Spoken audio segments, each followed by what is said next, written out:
Valse des plantes, un nom inattendu pour la 18e édition de ce rendez-vous au Gros Born. Une journée orientée vente, pédagogie, danse et tourisme autour de végétaux de l'île. Et un rendez-vous traditionnel du concours d'échoppe pour les professionnels. Parce que ça fait plusieurs fois que je viens et puis comme j'aime les plantes, elles sont toutes au même niveau d'amour et c'est tout. Hein. Oui, j'ai eu le premier prix pour mon stand, la présentation de mon stand et puis je pense que c'est la consécration de mon travail. Mais le travail paie peu dans le secteur, un secteur qui paie un lourd tribut à la crise, une solution envisageable, la variété. Ce n'est pas vraiment difficile, puisque le climat, le sol de la Martinique, tout ça convient particulièrement à pas mal de plantes.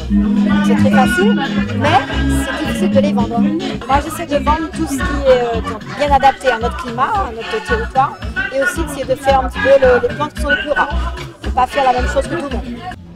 Cette fête annuelle demeure une fenêtre ouverte sur la flore martiniquaise. C'est aussi l'occasion pour tout un chacun d'acquérir des savoir-faire et pourquoi pas la fameuse main verte. Ça y est, j'ai réussi, Daniel.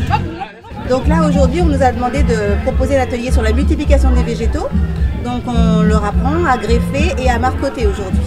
Alors évidemment, ce n'est pas des vrais greffes, hein. Donc on a pris des faux porte-greffes qui ne sont pas dans leur pot. Et on leur a expliqué déjà à quoi ça sert de greffer et comment on procède. On a appris aujourd'hui la greffe en fente. C'est la greffe la plus simple à réaliser et qui donne le meilleur résultat quand on ne connaît pas très bien. Pour l'Office du tourisme en partenariat avec la ville, le rayonnement passe par le vert, une orientation généralisée sur le territoire nord. Pourtant, d'autres voies sont envisagées par la structure. On a eu les résultats escomptés, beaucoup de visiteurs. Des shops bien achalandés. Nous avons des manifestations qui sont déjà ancrées dans notre calendrier. Nous avons la marche royale, par exemple, au début du mois d'avril, qui draine des centaines de randonneurs. Nous avons cette fête des plantes, nous avons le marché de Noël.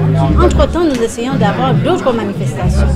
Mais il faut conjuguer avec nos moyens. On ne peut pas faire plus que ce qu'on a. Le Gros Born mise encore sur ses acquis pour le rayonnement de la ville.